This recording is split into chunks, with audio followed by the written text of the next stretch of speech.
Vous êtes avec Cindy de Coaching EM. Aujourd'hui, on va aborder le thème du mouvement. Pourquoi c'est si important de bouger régulièrement et comment on peut adapter le mouvement à sa condition. Tout d'abord, je vais commencer par parler des bénéfices de bouger régulièrement. Le premier bénéfice, la santé cardiovasculaire. Donc, le mouvement régulier favorise la circulation sanguine. Ensuite, le mouvement lymphatique.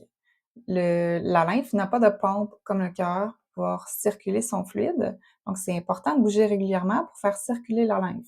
Elle va aider le processus de détoxification naturelle du corps, soit le transport des toxines et des déchets pour qu'ils puissent être éliminés par la suite. Le mouvement vient aussi aider le soutien digestif. Ça favorise la digestion et la régularité des selles. On peut donc mieux absorber les nutriments des aliments qu'on mange. Ça vient également réduire l'inflammation. Donc, quand on est immobile longtemps, on peut avoir une accumulation de lymphe dans les tissus, ce qui vient causer de l'inflammation et de la congestion musculaire. Comment on peut intégrer le mouvement? Si on est une personne en pleine santé ou avec ressentant de la fatigue légère, c'est un petit peu plus facile. C'est possible de programmer une alarme qui va sonner chaque heure, qui va nous rappeler que c'est le temps de bouger.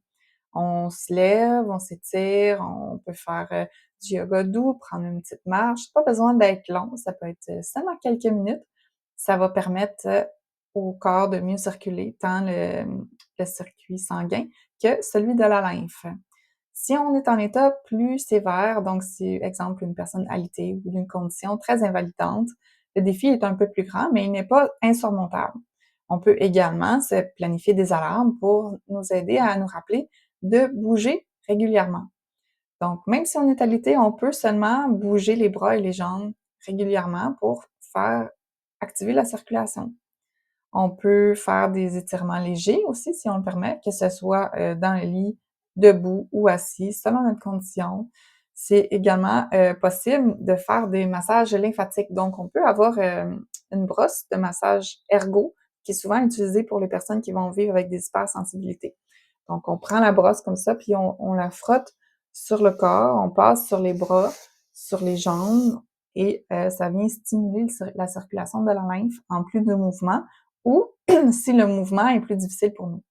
Ça peut être également quelqu'un d'autre qui effectue le massage lymphatique avec la brosse pour nous. Donc, ça fait un moment de rapprochement avec quelqu'un également. Avec l'intégration du mouvement ou de l'activité physique, ce qui est important, c'est de toujours rester à l'écoute de son corps. Est-ce que cette quantité d'activité physique-là me convient? Est-ce que c'est correct pour moi? Est-ce que ça risque de me causer des malaises post-effort ou des crashs si je suis en invalidité? Est-ce que je suis en surentraînement si je suis une personne en pleine santé? Donc, c'est important d'être à l'écoute de son corps et de faire une rétroaction. Est-ce que je me sens bien après d'avoir fait le mouvement ou je me sens complètement écrasée? Également, si je suis en état sévère, on veut ajouter une activité à la fois, valider, écouter notre corps, voir comment il réagit. On veut pas intégrer trop vite, parce que l'idée, c'est pas de créer des crashs, mais de graduellement améliorer la circulation dans le corps. Si vous avez apprécié cette capsule, vous pouvez vous abonner à ma chaîne. Vous pouvez également activer la cloche de notification pour être avisé des prochaines. Si vous croyez que le contenu peut être utile à quelqu'un que vous connaissez, partagez-la. Vous pouvez également aimer cette vidéo.